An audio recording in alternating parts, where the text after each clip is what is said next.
প্রায় 3 বছর ধরেই মনের মধ্যে একটা আশা আছে আমার স্ত্রীর, যে ঘরের মধ্যে একটা এসি নেওয়া হবে।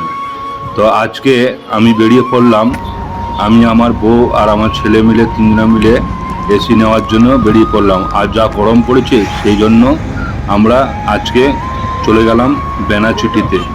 বেনাচিটির রাস্তা আমাদের এই দিক থেকে খুবই সুবিধাজনকভাবে যাওয়া যায়, কারণ আমি সোজা শিব মন্দির থেকে বা পাশে নিয়ে হাইয়ের ওপর দিয়ে উঠে পড়লাম। হাইয়ের ওপর দিকে উঠে পড়লেই একদম সোজা সিটি সেন্টার। সিটি সেন্টারের পরে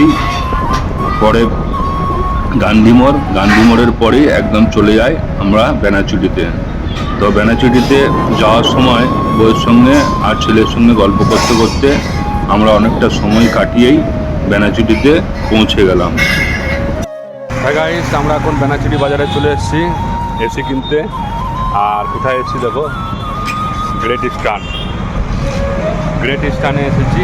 তো এখন ভিতরে যাব, তো চলো দেখি পছন্দ হয় নাকি আর আমার বাজেটের মধ্যে হয় নাকি। আর এটা হচ্ছে বেনাচিটি বাজার। এই যে এই দিকটাতে হচ্ছে তোমার হাইওয়েটা, এটা হচ্ছে বেনাচিটি বাজার।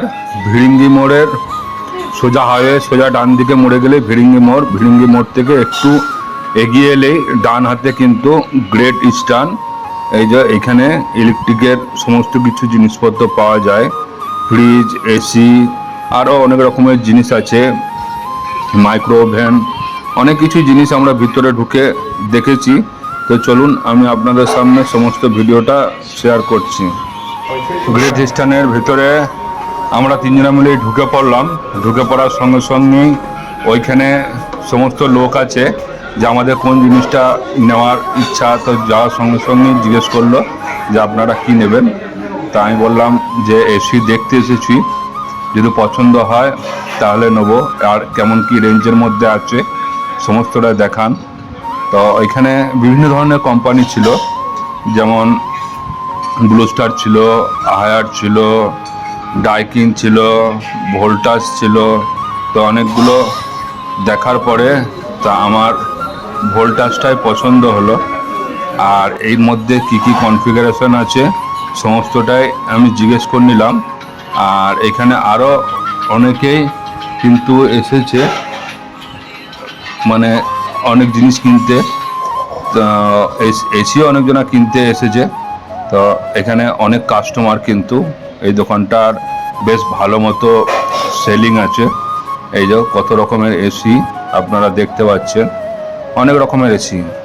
আর সেদিনকে খুব একটা গরম পড়েনি, যেদিনকে আমরা গেছি মোটামুটি একটু মেঘলা ওয়েদারই ছিল, বৃষ্টি পড়ার মতো ওয়েদার। তো সেদিনকে যাওয়া হয়েছে।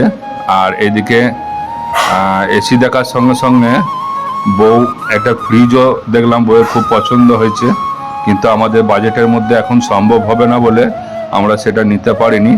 তো ওইগুলো পরে চেষ্টা করা হবে। এখন মেনলি যেই জিনিসটা নিতে এসেছি সেই জিনিসটাকেই ভালো করে জিজ্ঞেস করে নিলাম যে ভোল্টাসের আমাদের যেটা পছন্দ হলো, ভোল্টাসের টাটা কোম্পানি, আমাদের ইন্ডিয়ান কোম্পানি 1.5 টনের 5 স্টার এসিটা। তো সেই এসিটা আমরা নেওয়ার জন্য কথাবার্তা বললাম, কিন্তু আমার বাজেটের থেকে একটু বেশি হয়ে গেল। তো সেই জন্য যে আমাদেরকে দেখাচ্ছিল এসিটা, তাকে জিজ্ঞেস করলাম যে এই রেঞ্জের মধ্যে আসবে না।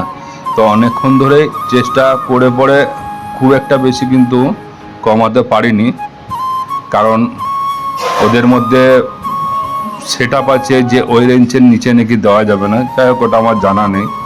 তো আমরা এর মধ্যে পছন্দ করে ওটাতে বিল করতে চলে এসেছি। এই যে দেখতে পাচ্ছেন, এটা হচ্ছে বিলিং কাউন্টার। এইখানে যাদের যে জিনিসটা পছন্দ হবে সেই জিনিসের ওপরে বিল হবে। আর এই যে বউ এদিকে মাইক্রো ওভেন দেখতে শুরু করে দিয়েছে। ও তো আর অত সব বোঝে না যে আমার কাছে কতটুকু পয়সা আছে। তো সেই হিসাবে মাইক্রো ওভেন ওর পছন্দ হয়েছে, যা দেখছে তাই পছন্দ। কিন্তু ওর স্বপ্নটাকে পূরণ করাটাই হচ্ছে আমার কর্তব্য। আমি যতটা পারি চেষ্টা করি যে স্বপ্ন পূরণ করব। আজকে এসিতে থাকার আমার কোনো ইচ্ছা নেই, কিন্তু বইয়ের ইচ্ছাতেই কিন্তু আমাকে ইচ্ছা পূরণ করতে হচ্ছে। কারণ কি, শুধু এসিতে থাকলেই হবে না, তার সঙ্গে কিন্তু যে ইলেকট্রিক বিলটা সেটাও অনেকটা অংশ বেড়ে যায়। তো কিছু করার নাই, একটু বেশি করে কাজকর্ম করলেই সেটাও সেভ হয়ে যাবে। আর বইয়ের স্বপ্ন পূরণ করাটাই হচ্ছে মেন। কেননা আমরা যতই কষ্ট করি, যদি ঘরের পরিবারের সবাইকে শান্তিতে না রাখতে পারি, তাহলে আর পুরুষ মানুষ হলাম কিসের জন্য। তো বন্ধুরা, আমার বউকে নিয়ে এসেছি, এই জন্য ও কিন্তু খুব খুশি। আর এই যে ক্যাশ কাউন্টারে চলে এসেছি আমি, কিছুটা অনলাইন কিছুটা ক্যাশ করে দিলাম, টাকাটা গোনা চলছে। আর এরা এদিকে কিন্তু বিল করতেও রেডি করে দিয়েছে। তো যাই হোক, আমার কাছে যা বাজেট ছিল সেই বাজেটেই পয়সা নিয়ে গেছিলাম, কিন্তু দেখা গেল যে ওই টাকাতেও কিন্তু হচ্ছে না। সেই জন্য আমাকে কিছুটা টাকা অনলাইন করে দিতে হলো, তাছাড়া কোনো উপায় নেই।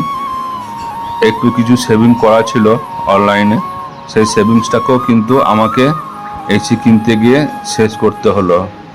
অনেক কষ্ট করে, মানে এই এসির কেনার যদি আপনারা রহস্যটা জানেন, তাহলে আপনাদের হয়তো শুনে কেমন লাগবে জানি না, কিন্তু আমাকে এই এসি কেনার জন্য প্রায় 2-3 বছর ধরে পরিশ্রম করে অল্প অল্প করে টাকা একটা ভাড়ের মধ্যে জমিয়ে সেই টাকাতে আমাকে আজকে এসি কিনতে হচ্ছে। তাও দেখলাম যে শর্টেজ হয়ে গেল।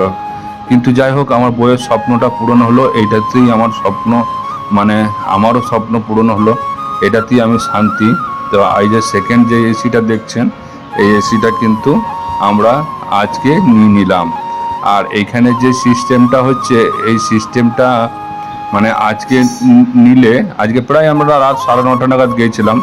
তো ওরা বললো যে তারপরের দিনে আপনাকে কোম্পানির লোক গিয়ে এসিটা নামিয়ে দিয়ে আসবে বাড়িতে।